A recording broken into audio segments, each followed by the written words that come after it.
6h47, de volta com o Manhã no Ar, e vem comigo, porque chegou a hora da gente ir ao vivo para a Rádio 93.1 FM, a Rádio FM O Dia. Vamos conversar com o Emanuel Cardoso e com o Cleiton Pascarelli, que já estão ao vivo por lá. E vamos falar dos apagões que têm acontecido na cidade, na verdade, as constantes quedas de energia elétrica. Olá, meninos, muito bom dia. Bom dia. Bom dia, Adriane. Recentemente, a gente teve um apagão aqui em toda Manaus e também região metropolitana e parte de outros estados do norte do país, mas esse não é o único problema quando o assunto é abastecimento de energia elétrica. Tem sido frequente as quedas de energia e isso está chamando a atenção de vereadores, né? Lá na Câmara Municipal de Manaus estão pedindo explicações sobre o que está acontecendo. Exatamente, Adriane. Os vereadores, inclusive, estão solicitando a presença da Eletrobras Amazonas Energia para prestar esclarecimentos por conta dos frequentes apagões. No primeiro momento, é uma convocação para prestar esclarecimentos, mas outros vereadores solicitaram, inclusive, que seja feita uma audiência pública por conta dos apagões e também por conta da falta mesmo de energia em comunidades do interior, para onde o processo de distribuição de energia ainda não chegou. A grande questão é, de fato, a falta de informação, porque em relação ao último apagão que deixou vários bairros da cidade de Manaus, inclusive da região metropolitana e até de outros estados, por várias horas sem energia, a única informação que se teve sobre isso foi uma nota divulgada pela Eletrobras, passando a responsabilidade para o operador nacional de uma falha que teria ocorrido no linhão, mas ficou apenas disso. Ninguém teve uma explicação a mais e realmente restam dúvidas. Será que esse sistema funciona? Será que a gente não vai ter apagões a qualquer momento? Será que esse abastecimento realmente está assegurado? E aí os vereadores estão, então, querendo ouvir essas respostas, querendo ouvir essas explicações por parte da Eletrobras. Porque antes desse linhão, né, de Tucuruí, que hoje traz energia para a nossa região, a gente tinha quedas de energia, principalmente no verão, mas elas eram pontuais, né? A gente não sofria um apagão como tem acontecido por conta dessa interligação, que, na minha opinião particular, trouxe mais ônus do que bônus para a gente. Nossa conta aumentou por conta dos investimentos nessa interligação. A gente começou a pagar bandeira tarifária, influenciado principalmente pela vazante dos rios ali, pela dificuldade de geração de energia no eixo sul e sudeste. Aqui no norte, a gente que não tem nada a ver com essa situação diretamente acaba pagando essa conta também, com essa oscilação de bandeira tarifária, né, indo do verde ao vermelho. E a mudança relativa em qualidade nesse fornecimento de energia, de fato, não é sentida por nós, né? Vamos aguardar então aí para ver o que os vereadores vão conseguir, né, tirar da Eletrobras Distribuição Amazonas, até porque é uma empresa que está aí no vende ou não vende, leiloa ou não leiloa, né? Está num problema ali gerencial dessa crise, mas enfim, agora o que me chama a atenção é o seguinte: os vereadores, 3 dias após o apagão, resolverem fazer esse debate. E o que é interessante é o seguinte: também compete aos vereadores se preocuparem em fiscalizar a prefeitura e se preocupar com o cotidiano da cidade, com o dia a dia. E os problemas gerenciais da prefeitura e os buracos da cidade, os problemas de infraestrutura, e isso passa despercebido lá com os vereadores, né? Agora vamos falar sobre o caso dos temporários. O STF julga nessa quinta-feira o caso desses trabalhadores. Pois mais uma vez, né? Vale lembrar que no ano passado os parlamentares, principalmente ali o deputado Serafim Corrêa, conseguiram se movimentar juntamente com a bancada federal do Amazonas lá em Brasília e conseguiram com que o Supremo Tribunal Federal adiasse essa decisão. Agora o que o Supremo vai analisar é se mantém a decisão de mandar demitir esses temporários que em 2000 foram contratados para o poder público, e não é só o executivo, não é só para o governo, é também para o Tribunal de Contas do Estado, para a Assembleia Legislativa, para o Ministério Público Estadual. E esses servidores, então, deverão ser desligados, porque eram temporários. Então, há 18 anos trabalhando como temporários no âmbito público, né? Então, o Supremo Tribunal Federal já disse, olha, eles têm que ser desligados, eram temporários, têm que ser desligados, tem que fazer concurso se quiserem permanecer aí no espaço público, né, trabalhando nas instituições públicas. Enfim, acaba que é uma questão política também, né? Então, os parlamentares estão aí se mobilizando lá em Brasília para ver se conseguem adiar mais uma vez essa decisão do Supremo Tribunal Federal, Adriane. E essa questão ela é muito polêmica, né? Porque de um lado tem os temporários que estão trabalhando 10, 15, 18 anos ali, que se acostumaram a ter essa renda, né? Não se capacitaram em outras áreas, trabalham naquele serviço há muito tempo. E do outro lado, tem as pessoas que anseiam por um concurso público, que se preparam, estudam e estão aguardando uma oportunidade de ocupar essas vagas, que são ocupadas normalmente, esses temporários, são apadrinhados políticos, né? Ou geralmente político, porque quem convoca, se não for um político diretamente, é alguém que o político indicou para um cargo de confiança, que monta a sua equipe e começa a trabalhar ali. E isso se perpetua, né? Por muitos e muitos anos, alguns vão se mantendo, outros vão saindo, aí depois conseguem uma oportunidade de encaixe novamente. E aí, de um lado, fica o profissional que trabalha há muito tempo, que depende dessa renda e que se sair hoje não tem direito a nada. E do outro lado, as pessoas que querem ocupar essas vagas através do concurso público, que é o que prevê, né? É o que prevê Exato. o nosso sistema de governo. E aí entra, por exemplo, a responsabilidade, a gente chama a atenção para a responsabilidade do gestor ou dos gestores públicos, que deixam, conhecendo a lei, como você bem acaba de citar, Adriane, que para ingressar no serviço público é preciso fazer o concurso, isso é o que diz a lei. Mesmo assim, a situação chega a esse ponto, mais de 10 mil funcionários temporários apenas no governo. Sem falar das outras instituições que o Cleito citou aqui, o Tribunal de Contas do Estado, o Tribunal de Justiça, o Ministério Público, a Assembleia Legislativa do Estado. Então, eu sinceramente não sei qual é a conta, né? Só no Estado são 10 mil, se juntar todo mundo, não sei quantos. Então, responsabilidade dos gestores públicos que permitiram chegar até essa situação. E agora sim, vira um problema político. Nenhum político quer se comprometer porque não quer ser o responsável pela demissão desses trabalhadores, que afinal de contas tem famílias por trás deles, ninguém quer ser responsabilizado por isso, e aí se tenta resolver adiando o julgamento, mas parece que dessa vez não vão adiar nada não, Adriane. A sugestão é que todos esses que sabem que estão nessa situação já comecem a se programar aí, porque um dia a decisão vem. E o problema é que a maioria dessas pessoas não são pessoas técnicas, né?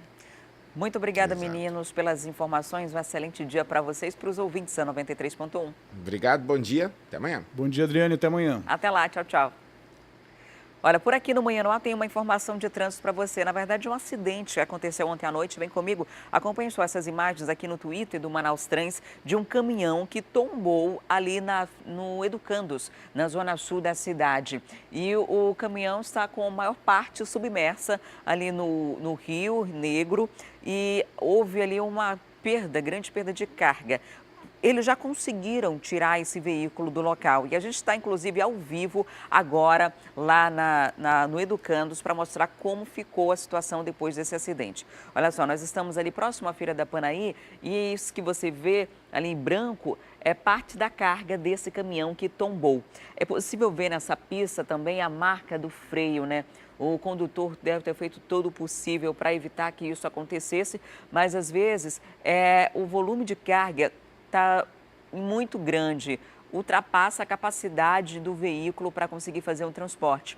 E quando há uma rampa, né, uma ladeira, fica mais difícil ainda que o veículo consiga ter força. A gente vai se aproximando aí do nosso drone para mostrar a carga que está lá.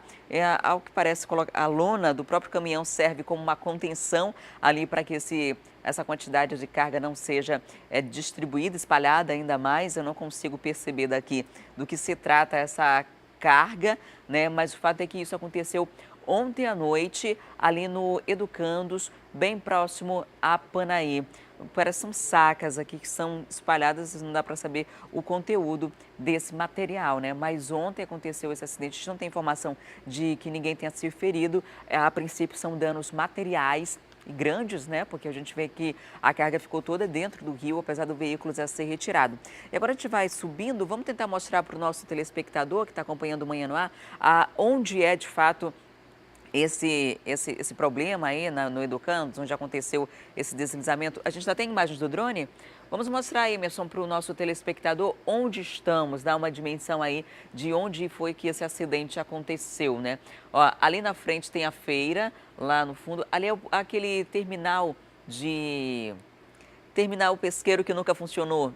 É o terminal de pesqueiro que fica logo ali na frente e lá do lado esquerdo é a Feira da Panaí, próximo no Educandos, no bairro, na zona sul de Manaus, é onde exatamente aconteceu esse acidente ontem à noite e ainda tem a carga aí no Rio Negro, pelo menos pelo que a gente vê nas imagens. Isso foi contido, né? Não houve vazamento de óleo, como a gente tem visto nos outros acidentes que aconteceram na margem esquerda do Rio Negro, aqui na capital.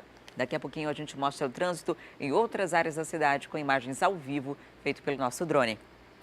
Porque agora a gente vai voltar a falar dos casos da área policial. Ontem a gente mostrou aqui um vídeo de um assalto a uma distribuidora em que um delegado de polícia foi rendido e teve arma roubada. 2 pessoas foram presas por esse crime. Os suspeitos fazem parte de um bando que roubava e alterava documentos de veículos. 4 carros foram recuperados. A arma do policial civil levada no roubo, uma pistola calibre .40, foi abandonada pelos criminosos.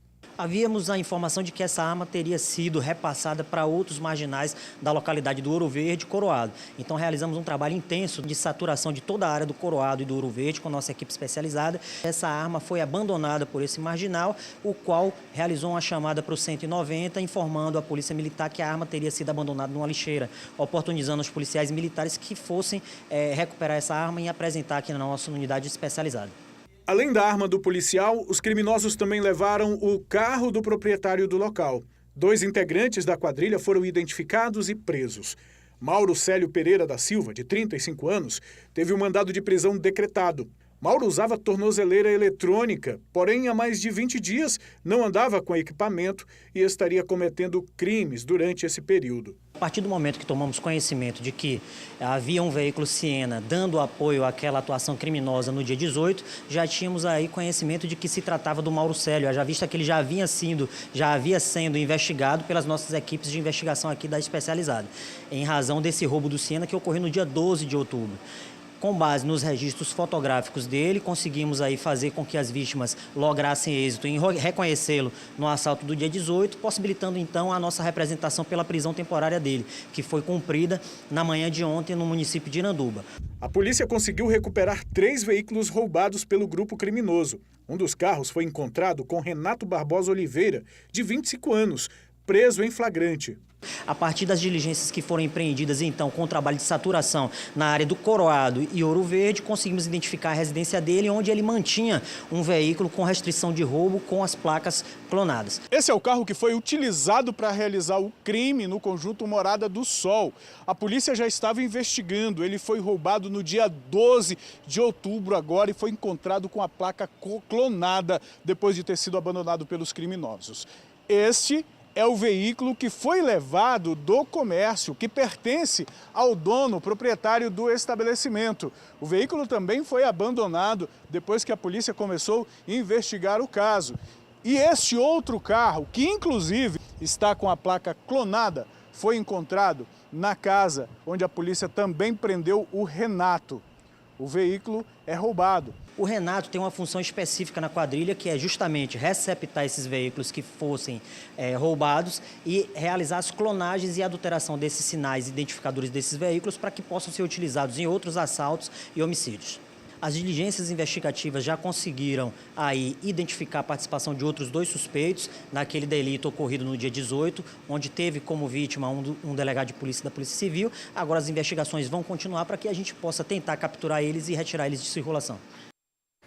E pelo menos 3 mortes foram registradas na noite de ontem aqui em Manaus. Em um dos casos, um rapaz foi arrancado de dentro de casa pelos suspeitos para ser assassinado. Quem traz os detalhes desse e de outras ocorrências é o Fred Rocha, que continua ao vivo com a gente. Oi, Fred. A vítima tinha mudado recentemente de endereço porque já tinha sofrido uma tentativa de homicídio e dessa vez acabou morrendo, né? Sim, Adriane, justamente isso. Lucas da Rocha Pinheiro, de 20 anos, estava morando com a madrasta, porque no dia 7 desse mês já tinha sofrido uma tentativa de assassinato. Mas ontem os suspeitos souberam que ele estava lá, tiraram ele da casa, o colocaram na rua. Quando percebeu que seria executado, Lucas tentou correr, mas foi alcançado pelos bandidos que atiraram pelo menos 6 vezes contra ele. É mais um crime com característica de execução, com um crime de um assassinato encomendado. A polícia, até este momento, ainda não sabe ao certo a motivação deste homicídio aqui na cidade de Manaus. A morte do Lucas, desta forma cruel, não foi a única, não. Teve outra, do Alisson de Souza Lima, de 27 anos. Ele foi executado no Tancredo Neves, na zona leste aqui da cidade. Segundo informações de pessoas que viram, um carro se aproximou dele e os bandidos atiraram contra o Alisson. Foram pelo menos 3 tiros, a maioria na região da cabeça.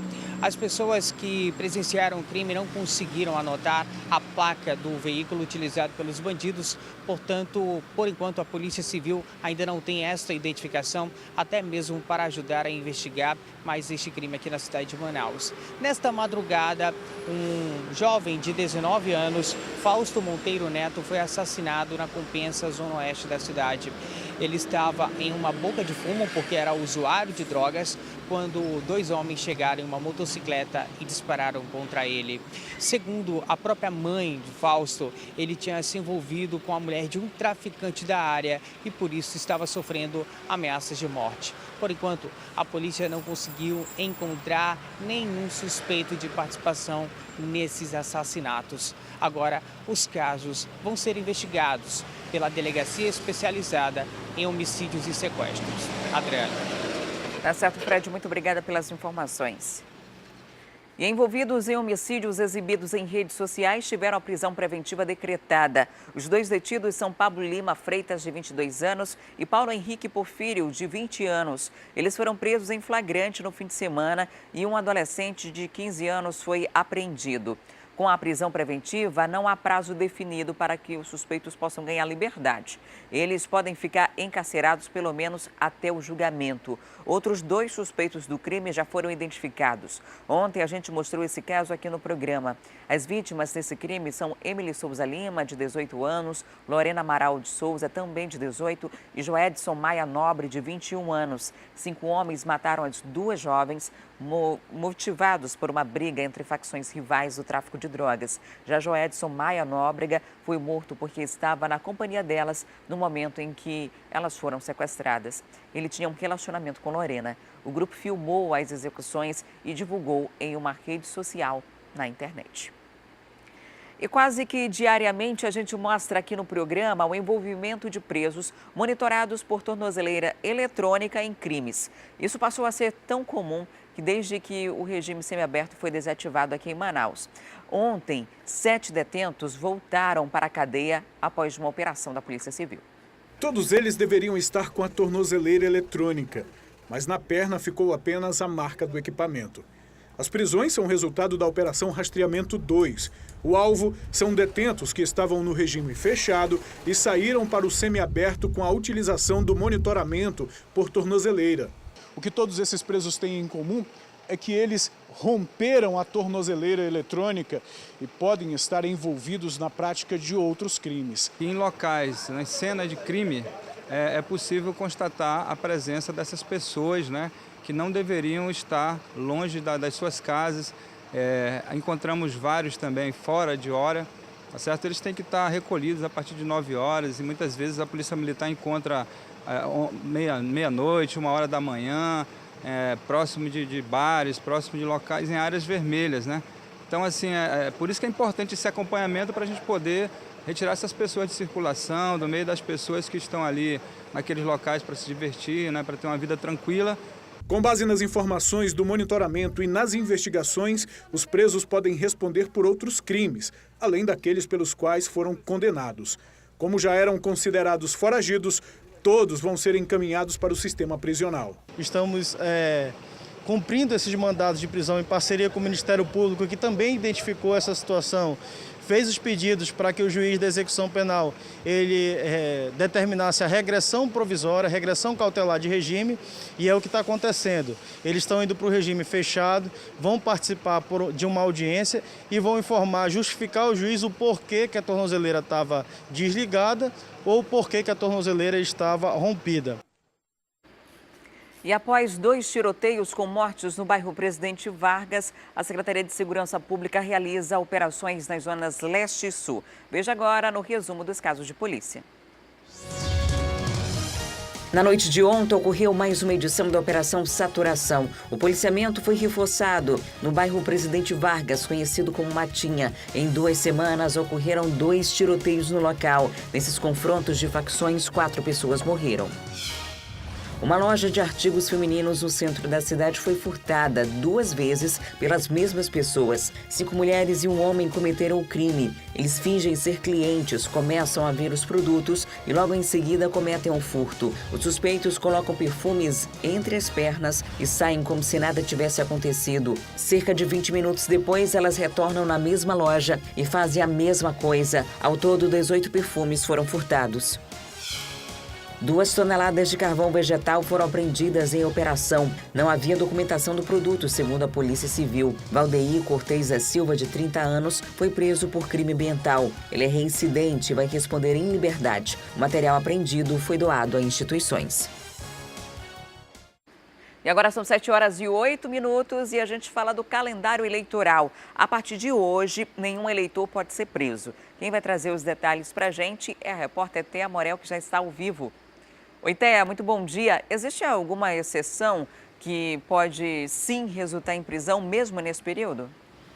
Bom dia, Adriane. Bom dia a todos. Sim, é claro que existem as exceções, até porque se a justiça realmente proibisse que todos os eleitores fossem presos, isso poderia estimular a desordem na nossa sociedade. Então, por exemplo, dentre essas exceções, a mais comum que a gente vai ver durante esses dias são as prisões em flagrante. Se você cometer algum tipo de crime, se você for flagrado, se você estiver dentro daquilo que o flagrante estabelece na lei, sim, você pode ser preso e você pode ser detido.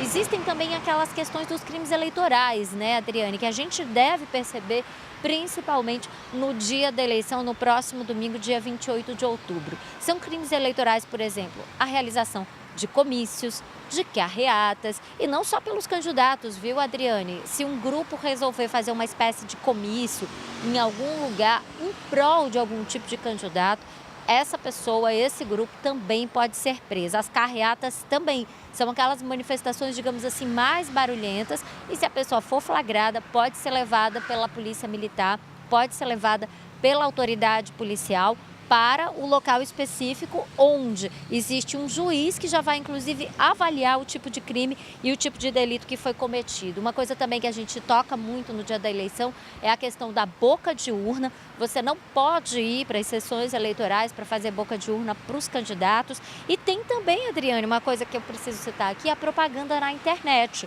No dia da eleição, a partir do próximo sábado, é proibida qualquer tipo de propaganda na internet. Então, mesmo que você tenha uma página, um perfil, em qualquer tipo de rede social que a gente conhece, se você replicar o conteúdo do candidato, mesmo que seja um conteúdo, enfim, que não tenha sido feito por você, que você recebeu no mesmo dia da internet, né?